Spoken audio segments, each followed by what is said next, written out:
कहानी जो आप लोगों के लिए लेकर आया हूँ मैं, ये मेरे प्लेटफॉर्म के लिए नहीं है। यानी कि मेरा जो एक सेंटर पॉइंट है स्टोरियों का, वो लव से रिलेटेड है, प्यार में फेल होना या प्यार में कुछ प्रॉब्लम होना, उनसे रिलेटेड है। लेकिन यहाँ पे ऐसा कुछ नहीं है, ये थोड़ी सी अलग है। बट इस स्टोरी से, इस कहानी से मेरा दिल बहुत परेशान हो गया इसको सुनने के बाद, कि क्या ऐसा भी होता है, क्यों करते हैं ऐसा लोग। तो आइए बताता हूँ आपको पूरी कहानी। अनसुलझे रिश्तों को सुलझाती एक डोर, यानी कि मैं आपका लव गुरु। नमस्कार दोस्तों, मैं हूँ युवराज सिंह और आप देख रहे हो मेरा यूट्यूब चैनल लव गुरु युवराज। दोस्तों, एक लड़की है लखनऊ, उत्तर प्रदेश की राजधानी की, लखनऊ की लड़की, जिसके पिताजी जो हैं PCS है, ठीक है। वो लड़की है और वो 5 दिसंबर की बात है ये, वो KGMC अपने इलाज के लिए जाती है। उसको कुछ प्रॉब्लम है, उस इलाज के लिए वो KGMC जाती है और वहाँ पर वो डॉक्टर का वेट करती है। लेकिन डॉक्टर को आने में थोड़ा सा समय लगता है, पेशेंट ज़्यादा होने की वजह से। तो वो सोचती है कि चलो थोड़ी देर मैं बोर हो रही हूँ, मुझे ठंड का समय है, मैं बाहर जाकर चाय पी आती हूँ तब तक, जब तक डॉक्टर या मेरी टर्न आती है। वो बाहर चाय पीने चली जाती है। एक चाय की दुकान है KGMC के बाहर, बहुत सारी चाय की दुकानें हैं, वहीं पे एक चाय की दुकान वो चुनती है और वो जहाँ जाके वो चाय पीती है। चाय पीने के दौरान वो अपना मोबाइल निकालती है। शायद उसको कहीं कॉल करना था या मैसेज देखने थे, कुछ करना था, लेकिन उसका मोबाइल जो था वो डिस्चार्ज था, बैटरी नहीं थी उसमें।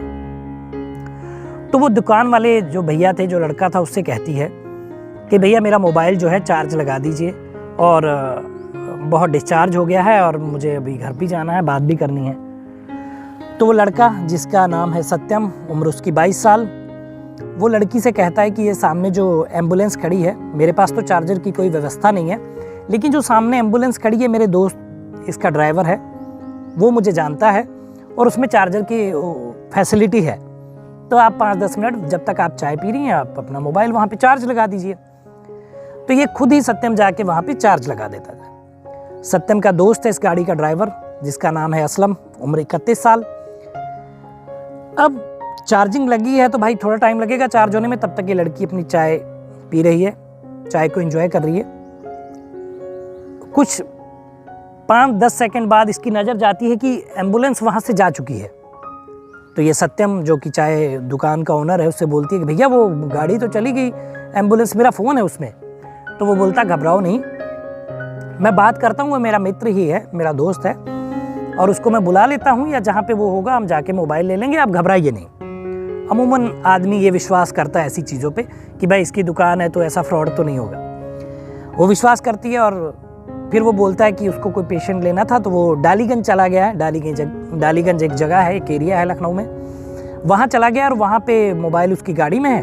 तो दिक्कत नहीं है, मैं यहाँ पे किसी को छोड़ता हूँ और हम लोग जाके वहाँ से मोबाइल ले लेते हैं उससे। तो ये तुरंत ई-रिक्शा लेते हैं और मोबाइल लेने के लिए डालीगंज पहुँचते हैं। इस दौरान दूरी है, टाइम भी लगता है। डालीगंज जब पहुंचते हैं तो वहाँ पे ये इनको एम्बुलेंस नहीं मिलती है। तो ये लड़की बोलती है भैया एम्बुलेंस नहीं है, कहाँ है? तो वो बताता है कि एम्बुलेंस, मैं फ़ोन करता हूँ। फिर वो फ़ोन करके बात करता है तो बोलता है कि वो एम्बुलेंस जो है वो चली गई IT चौराहा, एक ही फेमस जगह है लखनऊ की, वो वहाँ चली गई, तो हम लोग वहाँ से जाके ले लेते हैं।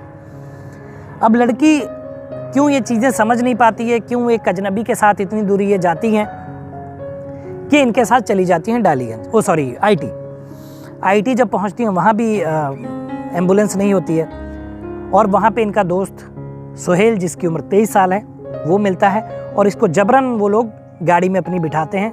अब यहाँ पे सत्यम, असलम और सुहेल, तीनों इसको ज़बरदस्ती गाड़ी में बिठाते हैं और ये सफ़ेदाबाद बाराबंकी की तरफ निकल जाते हैं। इनकी मंशा सही नहीं थी, इनके इरादे सही नहीं थे। रास्ते में ये लोग कुछ खाने पीने का लेते हैं, लेकिन वो चिल्ला नहीं पाती है, गाड़ी बंद होती है चारों तरफ से। कुछ खाने पीने का सामान लेते हैं रास्ते में और उसको भी खिलाते हैं ज़बरदस्ती, और फिर बारी बारी इसके साथ एक घिनौना कृत्य, जो इस समाज में बिल्कुल भी एक्सेप्टेबल नहीं है, जिसे हम रेप कहते हैं या ज़बरदस्ती कहते हैं, जबरन शारीरिक संबंध बनाना कहते हैं, वो रेप इसके साथ करते हैं। बारी बारी से रेप करते हैं, गाड़ी चलती रहती है और ये बच्ची परेशान होती रहती है, सिर्फ महज 23 साल की लड़की। फिर ये अपना ये जब काम हो जाता है, जब ये घिनौना कृत्य ख़त्म हो जाता है, तो इसको वापस लाते हैं तो वो रोती है, बिलखती है, चिल्लाती है और बोलती है कि मुझे मेरे दोस्त के घर जो कि इंदिरा नगर में, वहाँ पे छोड़ दो। ये लोग उसको वहाँ पे ना ले जाकर ये लोग उसको इंदिरा नगर में कहीं छोड़ देते हैं और वहाँ से ये लोग फरार हो जाते हैं। सॉरी, ये मुंशी पुलिया में उसको कहीं छोड़ते हैं किसी जगह पर और वहाँ से ये लोग भाग जाते हैं। अब अगले दिन, अब चूंकि इसके पिताजी भी एक अच्छी पोस्ट पे थे तो ये सारी चीज़ें बताती है। अगले दिन वजीरगंज थाना में इनकी रिपोर्ट FIR दर्ज होती है और पुलिस जो है सारे CCTV और सारी चीज़ों को खंगालती है और फिर ये बारी बारी से तीनों लड़कों को पकड़ लेती है। तीनों को पकड़ती है, जेल भेज देती है और ये कहानी यहाँ पे ख़त्म हो जाती है। लेकिन कहानी यहाँ पे ख़त्म नहीं होती है। ऐसी ना जाने कितनी लड़कियाँ रोज़ इस चीज़ का शिकार बनती हैं। कुछ लोग बोल पाते हैं, कुछ लोग इस लड़की की तरह बहादुर होते हैं जो बोल पाते हैं, जो कंप्लेंट करते हैं, और कुछ लोग बेचारी ऐसी होती है गांव देहात की जो कभी किसी से ये बातें कह नहीं पाती हैं। लेकिन दुख की बात यह है कि पुरुष जाति जो मेल हैं, लड़के जो हैं, पुरुष जाति के जो लोग हैं, ऐसा घिनौना कृत्य करते हैं। ये बहुत ही शर्म की बात है। अपनी भावनाओं को थोड़ा सा कंट्रोल में करना चाहिए। आपके घर में भी माँ और बहन होती हैं, आपकी बच्चियाँ होती हैं, उनके बारे में भी सोचना चाहिए। कल वो भी किसी का शिकार बन सकती हैं, तो इन चीज़ों को अंजाम नहीं देना चाहिए। तो ये एक घटिया काम इन्होंने किया तीनों लड़कों ने, जिनके बाद इनको जेल जाना पड़ा और उसके बाद जाहिर सी बात है इनको सज़ा होगी और 15-20 साल जो भी रहेगा इनको जेल में रहना पड़ेगा। लेकिन इंसान अपनी दिमाग, अपनी बुद्धि का प्रयोग नहीं करता है कि ऐसा काम करने के बाद क्या वो पकड़ा नहीं जाएगा।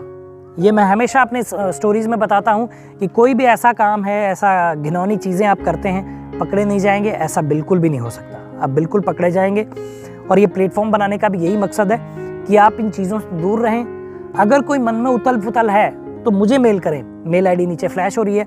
मैं आपको एक वीडियो के माध्यम से बताऊँगा कि कैसे आप उथल पुथल से दूर जा सकते हैं, कैसे उस चीज़ से आप बाहर आ सकते हैं। तो दोस्तों, ये स्टोरी थी। बताइएगा वीडियो कैसा लगा, कमेंट करिए, शेयर करिए, चैनल को सब्सक्राइब करिए। मिलेंगे अगली वीडियो में, तब तक मुस्कुराते रहिए, खुश रहिए, क्योंकि जीवन बहुत छोटा है। धन्यवाद।